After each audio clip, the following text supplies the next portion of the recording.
Well, it looks like the snow is finally here, and as beautiful and as white as it is, I do find myself missing color this time of year. So I think it's time to get creative. I'm in my art studio this morning, and I'm going to start working on a painting. The inspiration for this painting is from my grandmother's Christmas bulbs. I inherited these Christmas ornaments from her. She had the most beautiful tree, and I thought I'd like to try to capture the essence of the bulbs in a painting. I'm starting this painting with titanium white, lemon yellow, and cadmium yellow medium. And for the tree, I'm going to add sap green and Hooker's green deep. Then I'm going to blend that together and get a variety of shades to work with. I'm going to start up in the right hand corner with some light yellow and work my way down.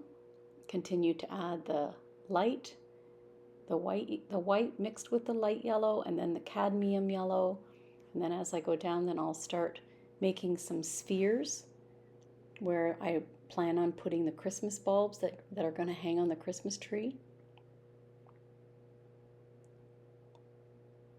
After I get my spheres in place, or at least a rough idea of where I want them, I'm going to start with the sap green and blend also some of the Hooker's green deep into it and create a little bit of a soft background for the Christmas tree.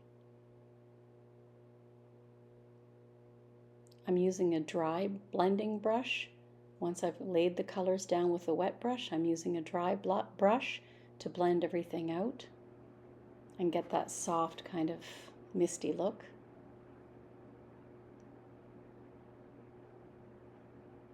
I'm adding a few more soft spheres of light.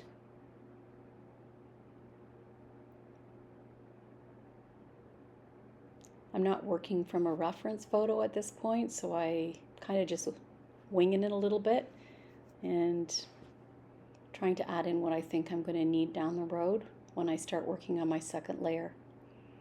So these little balls are just going to be like the glow of lights, hopefully. Now I'm using some cadmium orange and some quinacridone burnt orange, and I'm starting to add some color to the bulbs.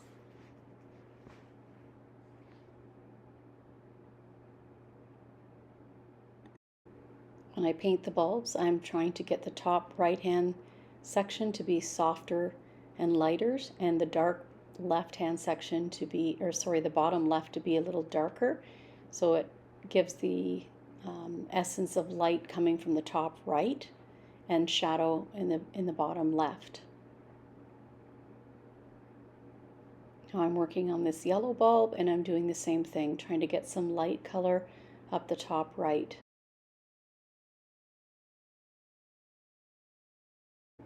Now I'm going to start working on the branches.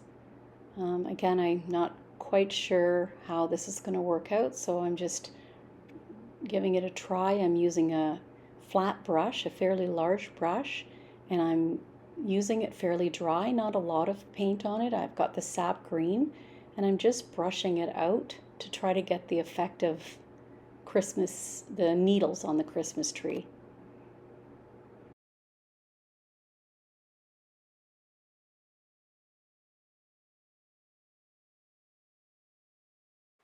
Now I'm adding in the dark green for the branches. I wish when I originally did the green background and blended it that I had used a darker shade of green and not so light. But I have to go back in now and sort of darken all that green. So that's going to be a bit of a job, but that's okay. Now I'm realizing that I want to stop and add the creamy white ornaments before I add too much green. So I've got a base for these ornaments. I don't want to paint the white over the dark green. So I'm going to stop, paint the white ornaments in, and then continue to work on the dark green branches. I'll just fill the branches in with short sort of strokes to try to give that evergreen look. Right now I'm just designing the kind of the style I want for this Christmas ornament.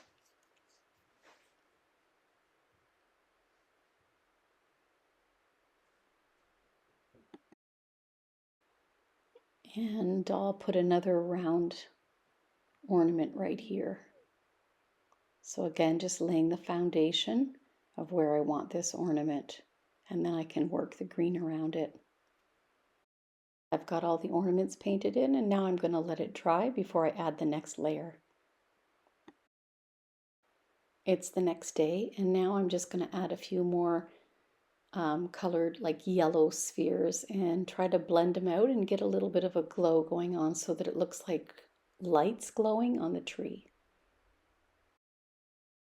Now I'm mixing up some of that orange and quinacridone burnt orange, and I'm going to change this bulb to orange. So I'm thinking of composition here. I've got the two orange colored balls, one up top and one to the right, and I want to add one to the left in the orange color.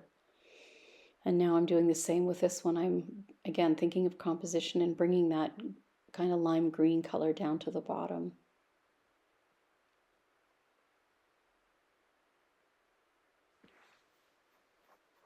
I'm going back to working on the branches, and I realized that I wanted my branches to have a little bit of a stubbier sort of point rather than a long point. I want them like kind of like a spruce to have that short rounded edge. So I'm going back in with some more, a little bit of a different shade, but roughly the sap green and a little bit of white, and I'm adding some more needles to the end. I like the way they turned out. That looks more like a spruce now.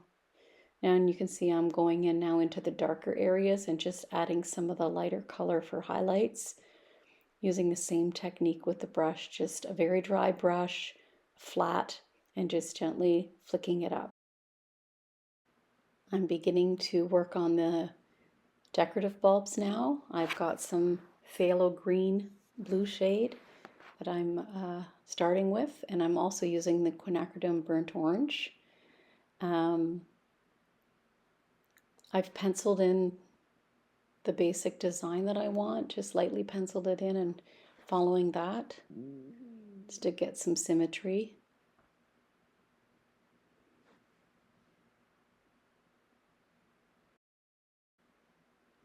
This part takes a little bit of practice and patience. So I'm using my detail brush and just taking my time and doing the best I can.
These little details I find really make the ornament come to life.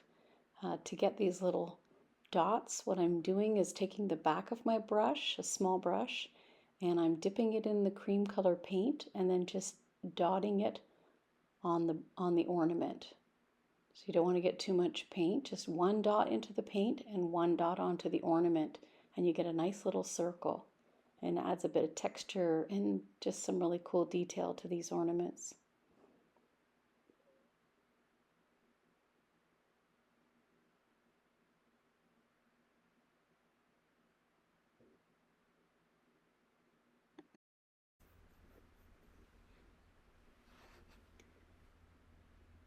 Now I'm working on another ornament. Again, I've taken a pencil and drawn a little circle so I know where I want to go with this light burnt orange color. I've mixed white with it to give that softer color. So I'm going to do a small round sphere here. And then I'm going to take another brush. It's a sash brush, so it's fairly flat, but it's got a bit of an angle. And I'm using the burnt orange color just on its own, so it's dark. And I'm going around and just making these little kind of spokes in the center of this ornament.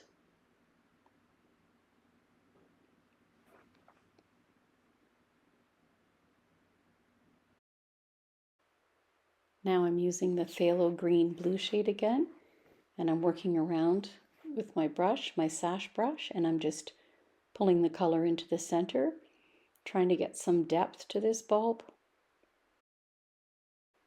When I'm working on a painting, I like to use a relatively limited color palette. So I'll introduce different shades of the color, add white, add a little bit of yellow to it, but I don't want to have too many different colors. So I think it adds a nice continuity to a painting if you stick with the same basic colors and then just add the lights and the darks to it, or brighten them up a little bit, tone them down a little bit, but it pulls the painting together. For example, you're not going to see me adding any like pinks and purples or blues to this painting. I'm working basically in the green shades, the orange shades, the yellow shades, and the cream.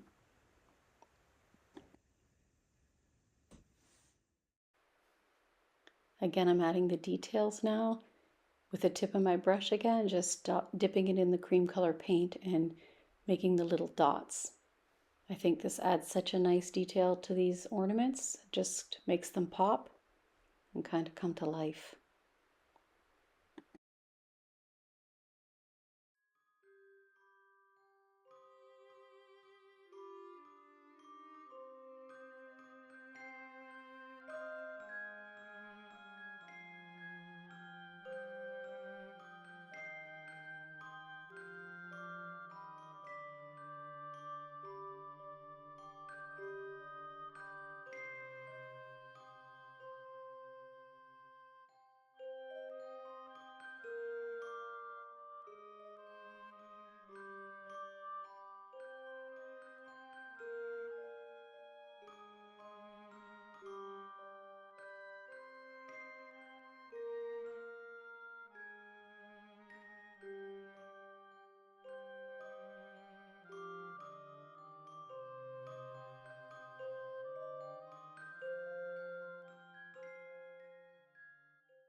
Now I'm using my sash brush and a little bit of white paint, a fairly dry brush, and I'm just adding a very thin line for the hook.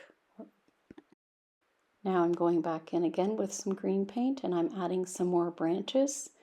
I am just covering up the edges of some of the bulbs so it looks as if the bulbs are kind of peeking out underneath the branches. It gives the painting some dimension.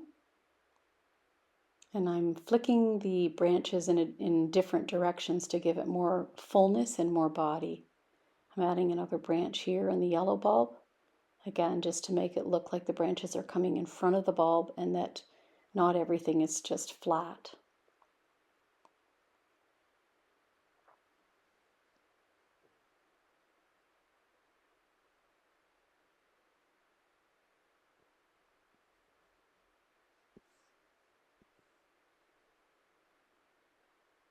And for the final step, I'm just taking a little bit of white and going around to the round bulbs and adding a little bit of a highlight to the top right area of the bulb or to the center, just to give it a little bit of life, a little bit of light. And that's it.